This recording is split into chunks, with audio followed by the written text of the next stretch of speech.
하나님의 말씀을 봉독해 드리겠습니다. 사도행전 14장 1절부터 7절까지 제가 봉독을 해 드리겠습니다. 봉독합니다. 이에 이고니온에서 두 사도가 함께 유대인의 회당에 들어가 말하니 유대와 헬라의 허다한 무리가 믿더라.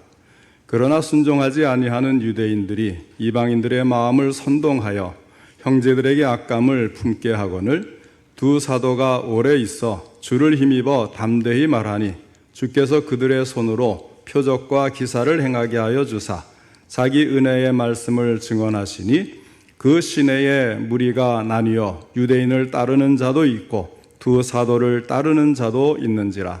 이방인과 유대인과 그 관리들이 두 사도를 모욕하며 돌로 치려고 달려드니 그들이 알고 도망하여 루가오니아의 두 성 루스드라와 더베와 그 근방으로 가서 거기서 복음을 전하니라.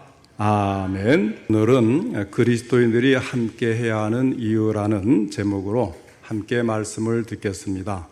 오늘도 하나님께서 예배드린 우리 성도님들을 만나주시고 생명의 말씀을 통해 풍성한 은혜를 내려주시기를 축원합니다. 먼저 하나님께 기도드리겠습니다. 사랑과 은혜가 풍성하신 하나님 아버지, 오늘도 저희들의 예배를 받으시며 귀한 말씀, 생명의 말씀을 주시니 감사를 드립니다. 이 말씀을 통해 오늘 저희들에게 말씀하시고자 하는 주의 음성이 들려줄 수 있도록 전할 때도 들을 때도 성령님이 함께 하시고 도와주옵소서. 바르게 잘 전할 뿐만 아니라 들을 때마다 깨닫고 믿음으로 실천할 수 있도록 믿음도 더해 주옵소서. 예수님의 이름으로 기도하옵나이다. 아멘. 기독교 신앙에는 개인성과 단체성의 양면이 있습니다. 신앙의 결단은 하나님과의 개인적인 관계에서부터 시작이 됩니다. 우리가 이 신앙생활을 할 때 흔히 부흥 강사님들이 그렇게 얘기하잖아요.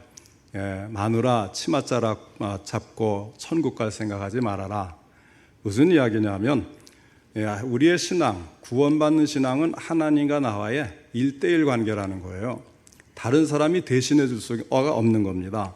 그래서 키에르 케고라라고 하는 철학자는 신앙이란 하나님 앞에 한 개인이 홀로 서는 단독자의 결단이다, 이렇게 말을 했습니다. 그러나 기독교 신앙에는 이 개인성과 함께 단체성이라는 게 있습니다. 다시 말하면 공동체적인 특성이 있다는 거예요. 이것은 신앙의 사회성이라고 말할 수가 있습니다. 시작은 개인적으로 시작을 해야 됩니다. 그래서 우리가 주님 안에서 새로운 피조물이 되는데, 그런데 그 순간 우리는 더 이상 개인이 아니고 교회라고 하는 공동체의 한 지체가 되는 거예요. 마치 어린아이라는 개인이 태어나자마자 가족의 한 일원이 되는 것처럼 우리는 신앙으로 예수 그리스도를 받아들이고 그분을 나의 주, 나의 하나님으로 고백하는 순간 그리스도의 몸인 교회에 속해 있는 한 지체가 되는 거예요. 그러면 교회라는 존재는 왜 필요할까요? 교회가 없이는 절대로 성취할 수 없는 세 가지가 있습니다. 첫째로, 교회가 없이는 신앙과 인격의 성숙이 불가능합니다. 성숙이라는 것은 언제나 관계 속에서만 가능한 것입니다. 신앙은 인간관계 속에서 그리고 인격적인 관계 안에서만 성장하도록 되어 있습니다. 교회 안에서 신자들이 서로 어울릴 때에 신자들이 서로의 모습을 보면서 도전을 받기도 하고 또 잘못된 것은 타산지석으로 교정을 하기도 하고 서로를 위해서 기도도 하면서 하나님의 뜻을 좀 더 확실히 발견하게 됩니다. 그리고 신앙이 성숙하게 되는 거예요. 요즘에는 한 자녀만 있는 가정들이 많이 있어서 따지고 가릴 처지가 아닙니다만은 예전에는 그런 말들을 많이 했어요. 자녀들을 결혼시킬 때 외아들이나 외동딸을 기피하는 현상들이 있었다는 겁니다. 그 이유는 혼자 자라나는 동안에 인격적인 균형을 이루기가 어렵기 때문이에요. 형제들이 많을수록 싸움도 많습니다. 그러나 이 많은 형제들 틈바구니에서 밀고 당기고 고집 부리고 고집이 꺾이기도 하고 양보하면서 인격으로 성숙함을 경험하는 것입니다. 주님께서는 우리를 그리스도인의 교제 안에 두셔서 그리스도인의 장성한 분량에 이르기까지 인격적인 성숙을 도모하도록 만드시는 것입니다. 교회에 들어오지 않을수록 내 신앙생활은 편리할지 모르지만 결코 나의 평생의 신앙의 성장을 기대할 수는 없게 될 것입니다. 둘째로, 교회가 없이는 지속적인 신앙을 유지할 수가 없습니다. 물론 이따금씩 개인적으로 성경을 읽고 기도를 함으로써 신앙을 어느 정도 유지할 수 있을지도 몰라요. 또 때로는 홀로 기도하고 묵상하는 시간이 필요할 수 있습니다. 그러나 전체적으로 엄밀하게 볼 때에 하나님께서는 성도들 간의 믿음 안에서 교제함으로써 신앙을 유지할 수 있도록 만드셨어요. 그래서 교회에 소속되지 않으려는 사람들도 이 교회 저 교회에 방황을 한다든지 또는 교회 밖에 있는 어느 성경 공부 모임이나 신앙적인 단체에 참여하려고 애를 쓴다든지 그런 경우들이 나타나는 것입니다. 그렇게 하지 않고는 사실상 신앙을 유지할 수가 없기 때문입니다. 셋째로, 교회가 없이는 하나님의 일을 효과적으로 추진할 수가 없습니다. 어떤 사람은 혼자서 하나님의 일을 하고 혼자서 선교한다고 주장하기도 합니다. 그러나 헐버트 케인이라는 선교학자는 이런 이야기를 했어요. 혼자서 선교한다고 생각하는 것, 이것은 하나님 앞에서 범죄이다. 선교라는 것은 너무 엄청난 세계적인 과제입니다. 선교에 관한 한 영웅은 있을 수가 없습니다. 선교는 함께하는 거예요. 하나님의 일은 홀로 성취할 수가 없습니다. 관계가 성립되지 않으면 하나님의 일은 성립되지 않는 거예요. 그리고 하나님의 일을 더 잘하고 효과적으로 하기 위해서 성도 간의 힘을 합하여 하나님께 더 큰 영광을 돌리고 더 많은 영혼들을 구하는 것이 합당하지 않겠습니까? 사도행전의 역사를 읽어보면 그것은 그리스도인들이 함께하는 사역의 역사인 것을 알 수가 있습니다. 사도행전 1장은 함께 모여 기도하는 제자들의 모습을 보여줌으로써 시작이 됩니다. 혼자 어디 산에 가서 산기도하는 것으로 시작하는 것이 아니고 120명의 예수님의 제자들이 한 자리에 모여서 예수님이 약속하신 것을 기다리면서 간절하게 기도하는 그런 모습을 먼저 보여주는 거예요. 사도행전 2장에서는 그런 사람들이 모여서 성령의 충만을 받고 언어와 문화와 계층의 차이를 포함한 모든 다양성을 극복하고 그리스도의 복음 앞에서 하나로 초점을 맞추기 시작합니다. 그들은 함께 예배를 드립니다. 여기에서부터 초대교회의 복음 선교가 힘차고 생명력 있게 펼쳐지는 것을 볼 수가 있습니다. 사도행전의 사역은 한마디로 협동사역이라고 말할 수가 있습니다. 하나의 팀을 이루어서 사역해 나가는 것입니다. 그리스도인들이 함께 모여 이 세상에서 하나님의 나라를 확장해 나가는 최초의 이야기, 그것이 바로 사도행전의 드라마인 것입니다. 복음사역에서는 절대로 독불장군이 없습니다. 교회사에서 위대한 신앙의 지도자, 선구자들을 보게 됩니다. 그러나 그들이 빛날 수 있었던 것은 그들의 헌신하는 모습을 보고 그 지도자를 중심으로 모여서 함께 했던 이름 모를 그리스도인들이 자기의 목숨과 재물과 모든 것을 다 바쳐서 함께 헌신하며 사역했기 때문입니다. 전에도 제가 말씀을 드렸잖아요. 바울이 사도행전에 계속 이름이 나오는데 바울은 절대로 혼자 움직인 사람이 아니다.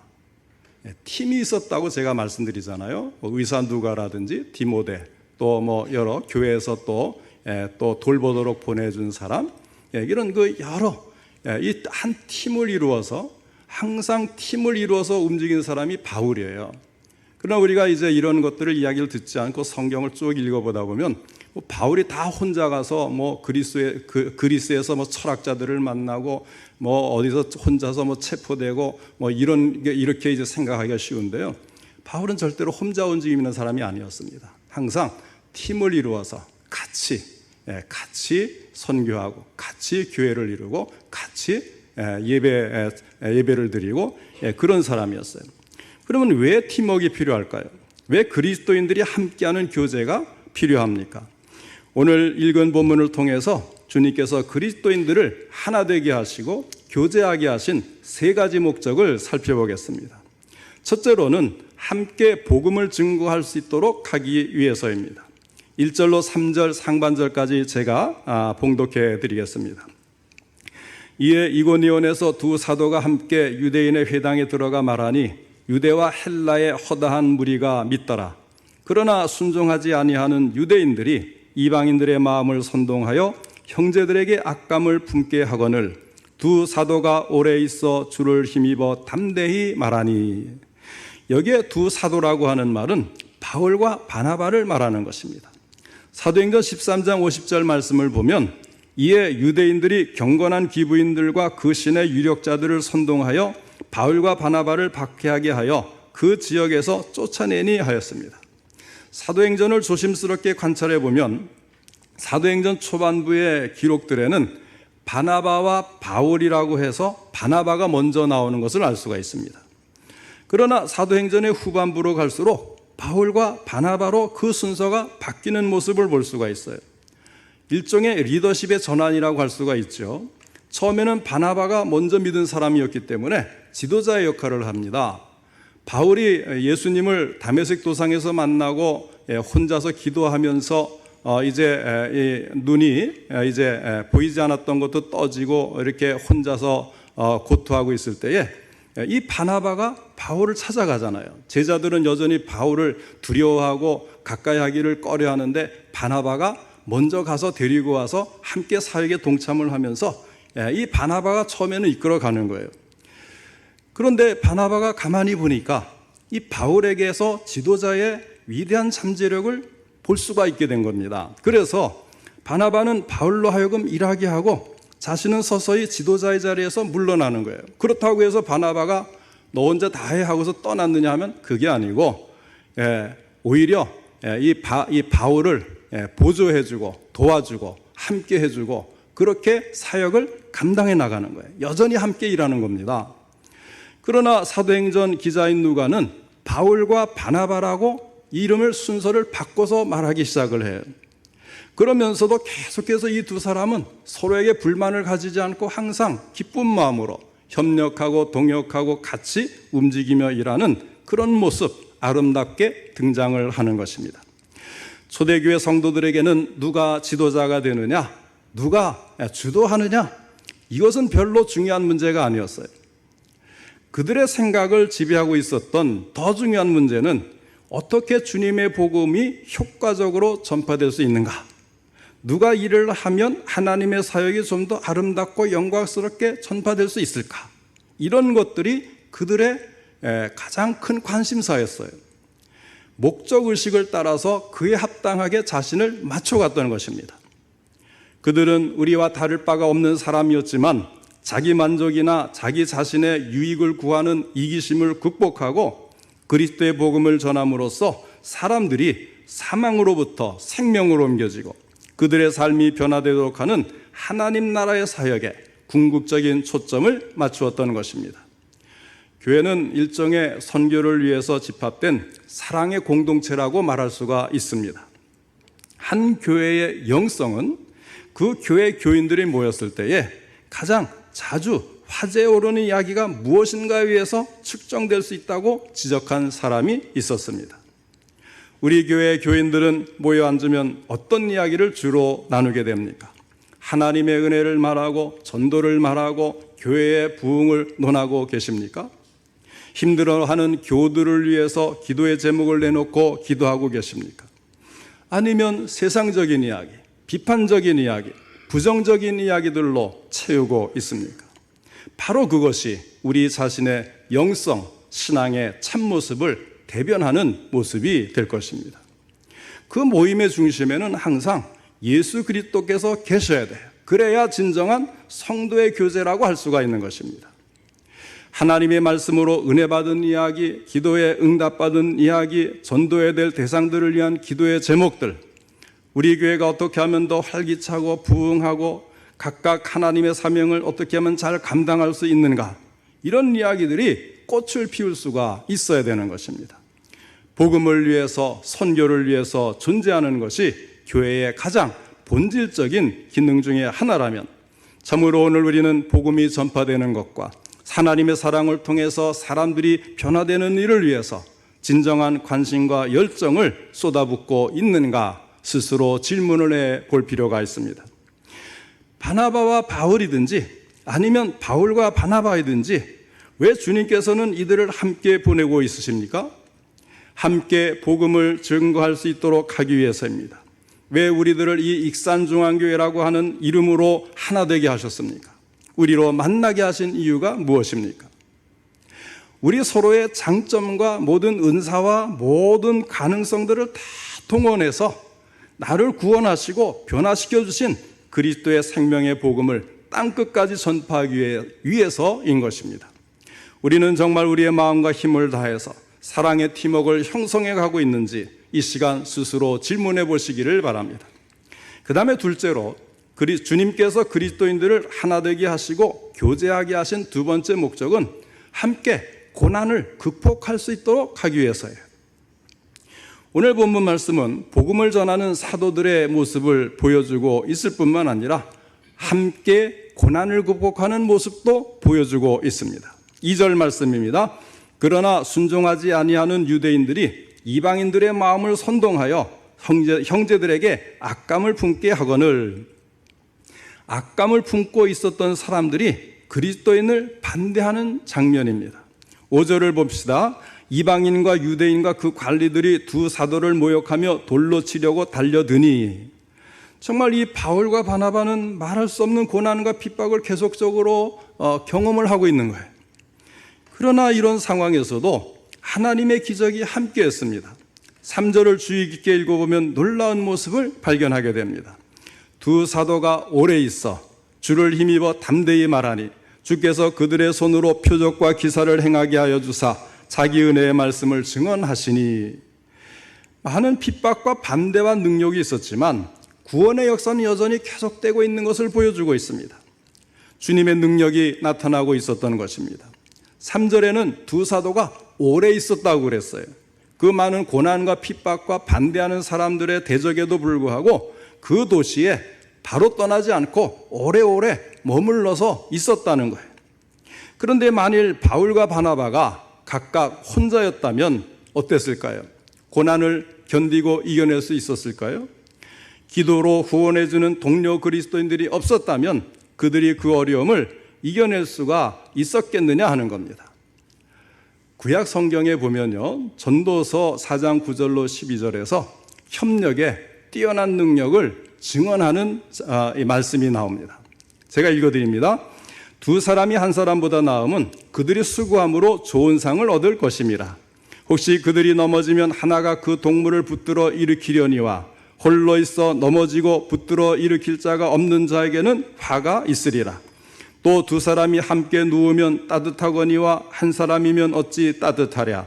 한 사람이면 패하겠거니와 두 사람이면 맞설 수 있나니 세 겹줄은 쉽게 끊어지지 아니하느니라. 아멘. 근데 여기에 보면요, 재밌는 말씀의 변화가 나와요.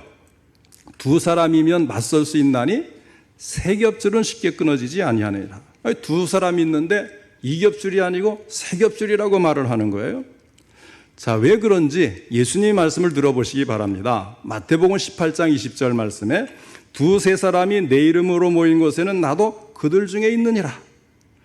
그러니까 사람은 두 사람이 모여 있는데 그 가운데 누가 함께 계시냐면 예수 그리스도가 함께 계시겠다 그랬어요. 당연히 세 겹줄이 되는 거죠. 예수님이 그 자리에 함께 하시는 거예요. 얼마나 큰 힘을 주는 말씀인지 모르겠습니다. 그러니 이 삼겹줄은 쉽게 끊어질 수가 없는 거예요. 하나님께서는 함께 고난을 극복할 수 있도록 우리에게 이와 같이 교회와 성도 간의 교제를 허락하신 것입니다.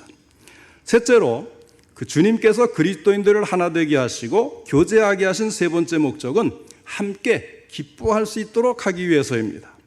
사도행전 13장 마지막 부분인 45절 이하의 말씀을 읽어보면 초대 그리스도인들의 그 역설적인 삶의 모습을 발견하게 됩니다. 먼저 사도행전 13장 45절 말씀을 보겠습니다. 유대인들이 그 무리를 보고 시기가 가득하여 바울이 말한 것을 반박하고 비방하거늘. 그리스도인들은 수많은 사람들에게 시기와 질투와 모함과 미움을 받았습니다. 그러나 이 가득한 시기를 받으면서도 그들에게는 기쁨이 있었다는 거예요. 13장 52절 말씀입니다. 제자들은 기쁨과 성령이 충만하니라. 기쁨과 성령이 충만했다 그랬어요. 주변의 사람들이 다 대적하고 미워하고 시기하고 핍박하고 드는데 이 마음속에 기쁨과 성령이 충만했다. 성경은 증언을 하고 있는 것입니다. 얼마나 역설적입니까? 그 정도면 시무룩하고 기운을 잃고 일도 중단하고 그래야 될 텐데 그 반대 현상이 일어나고 있는 거예요. 물론 그들이 고난을 받으면서도 전도한 결과 많은 사람들이 구원의 길로 인도되었으니 얼마나 기뻤겠어요. 그런데요, 그러지 않아도 기뻐할 수밖에 없는 이유가 함께하기 때문이라는 겁니다. 같은 목적을 가지고 같이 모여서 힘들어도 같이 기도하고 또 이제 좋은 일이 있어도 같이 기쁨을 나누고 복음을 함께 전하며 그 결과가 나타나는 것을 보는 이들의 마음은 이 기쁨이 없을 수가 없는 거예요. 예전에 신학교를 다닐 때 전도사의 신분으로 낙도 선교를 다녀온 적이 있었다고 말씀을 드렸지요. 그 지난주 이야기는 교회에서 제가 맡은 청년들을 인솔하고 다녀온 것이었지만 그 전에 또 간 적이 있었는데 그때는 이 같은 교회 청년들이 아니고 다른 교회에서 청년들이 교회에 인솔받지 않고 본인들이 이제 나도 가겠습니다 하고 뿔뿔이 이렇게 오는 사람들이 있습니다. 그러면 거기에 이제 자기 교회 청년들하고 오지 않은 전도사님, 혼자 오신 전도사님들과 또 이 청년들을 같이 팀을 만들어줘요. 그러니까 서로 안면이 없는 젊은이들이 5명에서 8명 정도가 전도사님 한 분과 팀을 이루어서 이제 낙도로 선교하러 가는 거예요. 그렇게 해서 현장에 도착하면 그때부터 영적인 전투가 시작이 됩니다. 때로는 숙소가 없고 성경학교나 주민 초청잔치를 할 자리가 없습니다. 또 때로는 사역 그 기간 내내 섬에 가뭄이 들어가지고 물이 없는 거예요. 섬에 수도가 없잖아요. 그래서 이제 섬에 대부분의 이 떨어져 있는 그 작은 섬들은 비가 오면 그것을 받아놨다가 그것을 이제 가지고 사용을 하는데, 그러니 얼마나 물이 귀합니까? 겨우 식사를 위한 물만 충당하고 세수도 제대로 못하는 상황이에요. 그러니 자매들의 경우는 얼마나 큰 고역입니까? 그런데도요, 그 눈들이 반짝반짝 빛이 나고 마치 전쟁터에 나간 군인들처럼 용감하게 그 어려운 사역을 성공적으로 완수하게 됩니다. 얼굴은 환하게 웃는 모습에 이런 일에 실패하는 경우를 들어본 적이 없어요. 같이 낙도 선교로 여러 팀이 이제 각 섬에 뿔뿔이 흩어져서 하지 않습니까? 실패하는 경우가 없어요. 왜 그렇습니까? 함께 기도하며 함께 고생하면서 사역하는 동료들이 있기 때문입니다. 생전 처음 보는 사람들이지만 그리스도의 이름으로 모였기 때문에 서로에게 격려가 되고 힘이 되어서 함께 한 가지 목적, 그곳에 있는 사람들에게 복음을 전하고 영혼을 구원하겠고 하나님께 영광을 돌리겠다, 이런 목적으로 하나가 되어서 최선을 다하게 되는 것입니다. 세상에서 가장 순수한 동기로 만날 수 있고 모일 수 있는 곳은 바로 교회입니다. 정말 말 많고 탈 많은 교회라고 하지만요, 한번 가만히 따져보세요. 교회만큼 순수한 동기로 만나고 모이는 곳이 세상에 어디 있습니까? 혈연으로 모인 것도 아니고, 또 이익을 위해서 모인 것도 아니고, 또 같은 취미 때문에 모인 것도 아니고, 오직 예수님 때문에 만나지 않았습니까? 천국의 소망 때문에 만났습니다. 순수한 하나님 사랑, 복음 사람, 영혼 사람, 내가 하나님을 더 가까이 하고 신앙생활을 잘하고 싶고 영혼 구원에 같이 손을 맞잡고 힘을 나누기 위해서 함께 모였어요. 게다가 우리의 마음속에 있는 내주하시는 성령님은 같은 성령님이십니다. 한 분 성령님이에요. 이렇게 이제 그 하나가 될 수 있고 진실한 사랑의 교제를 나눌 수 있는 것은 이 세상에 사실 교회밖에 없습니다. 한번 따지고 이치를 잘 한번 생각해 보세요. 아무리 교회에 내가 부정적이고 비판하는 마음을 갖고 있더라 해도 근본적인 사실은, 진실은 교회만큼 순수한 모임은 없다는 것입니다. 그것이 바로 믿음의 가족이 아니겠습니까? 순수한 기쁨을 누릴 수가 있는 것이 바로 교회라고 하는 것입니다. 그럼에도 불구하고 오늘날 교회 생활에 최대의 비극이 있다면 그것은 진정으로 믿음 안에서 인격적인 교제를 나누는 모습을 찾기가 힘들다는 것입니다. 오래전 영국의 어느 교회에서 있었던 이야기입니다. 시골에 살던 두 명의 젊은이가 도시로 이제 옮겨와서 어떤 교회에 출석하기 시작을 했어요. 그들은 시골 교회의 따뜻한 분위기 대신에 도시 교회에 많은 사람들 속에서 적응하는 어려움을 겪고 있었습니다. 1년 가까이 출석을 했는데도 아무도 아는 척하는 사람이 없는 거예요.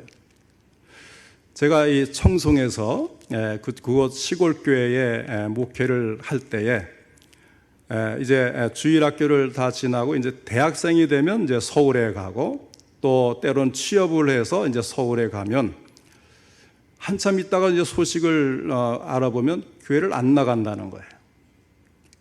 그 교회에 있을 때는 열심히 이제 신앙생활하고 앞서 나가서 또 찬양도 인도하고 뭐 여러 가지 일을 했는데 뭐 어디 가더니 교회에 나갔다는 이야기를 들었는데 또 조금 있다 보니까 안 나간다는 거예요. 그 왜 그런가 알아봤더니 알아주는 사람이 없는 거예요. 같은 지역에서 만난 교인들은 다 가족 같고 다 사정을 하니까 안부를 물어보고 항상 어떤지 이제 또 이렇게 다독여 주기도 하고 또 필요한 것을 도와주기도 하고 그러는데 이 서울에 가서 갑자기 좋은 교회라고 큰 교회라고 갔는데 누구도 나를 알아주지 않는 거예요. 아는 척도 안 하는 거예요. 여기에 이 영국의 두 젊은이도 1년 가까이 출석을 했는데도 아무도 아는 척하는 사람이 없었습니다.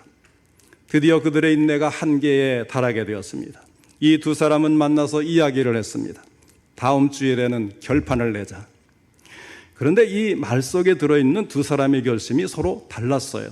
한 사람은 다음 주일에 나가서 여전히 그에게 이야기를 거는 사람이 한 사람도 없으면 그 교회를 그만 다니겠다 결심을 한 겁니다. 그런데 또 한 사람은 다음 주일에 나가서 자신이 먼저 누구에게든지 내가 말을 걸겠다 결심이 서로 달랐어요. 다음 주일날 한 친구는 자기에게 말을 거는 사람이 없자 그것으로 교회 생활을 그만두었습니다. 그러나 또 한 사람은 자신의 작은 결심을 실천하여서 먼저 주변에 있는 사람에게 말을 건네기 시작을 했어요. 그래서 그는 그 교회에 정착하게 되었고 거기에서 예수 그리스도를 알았습니다. 이 사람이 17세기 영국 청교도 신학자로 유명한 리차드 백스터라는 사람입니다. 기존의 교인들이 새로운 성도들을 잘 대해줄 필요도 물론 있는 것이지만 새로운 교인들 편에서도 스스로 교제를 찾기 위해 능동적인 노력이 필요하다는 거예요. 이 교제를 통해서 우리는 진정한 의미에서 그리스도인의 형제를 느낄 수가 있고 인격적인 관계를 형성해 나갈 수가 있는 것입니다. 이 관계가 형성되어야 우리는 비로소 삶의 의미, 신앙의 의미, 나의 존재 이유와 신앙의 기쁨을 누릴 수가 있는 것입니다. 또한 그럴 때 우리는 비로소 어떤 어려움도 견딜 수 있고 하나님을 위해서 큰 일을 행할 수가 있게 되는 것입니다. 괴테는 이런 말을 했어요. 고난은 함께 나눌 사람만 있다면 받을 만한 가치가 있는 것이다. 여러분이 일을 하면서 왜 힘들어합니까? 고독을 느끼기 때문이 아니겠어요? 별것 아닌 일을 해도 나 혼자 일한다고 생각하면 힘이 들고 힘이 나지를 않는 거예요. 그러나 고생을 하고 힘이 드는 일을 해도 함께하는 사람이 옆에 있다면 서로가 격려가 되고 힘이 되는 것을 일할 때마다 느끼게 됩니다. 그래서 팀워크가 잘 이루어지면 불가능한 일도 해내는 것을 보게 되는 거예요. 사랑하는 우리 익산중앙교회 성도 여러분, 여러분과 저는 동역자들입니다. 또한 여러분들 사이도 서로 간의 동역자입니다. 하나님께서는 천국에 들어가기 전까지 이 땅에서 함께 주의 사명을 감당하도록 우리를 한 교회 안에서 만나게 해주셨습니다. 이제는 이전보다 더욱 서로가 따뜻한 말로 인사를 하고 형제를 나눌 수 있기를 바랍니다. 같은 배를 탄 동역자로서 서로 격려하시고 열린 가슴으로 힘을 합하여 주님께서 주신 사명을 위해 죽도록 충성하는 우리 모든 성도님들 되시기를 바랍니다. 그리하여서 아무리 힘든 일도 완수해내며 승리하며 우리 교회로 인해서 여러분 우리 성도님들의 수고를 통해서 더 많은 영혼들이 구원받고 굳센 신앙으로 성장할 수 있기를 주님의 이름으로 축원합니다.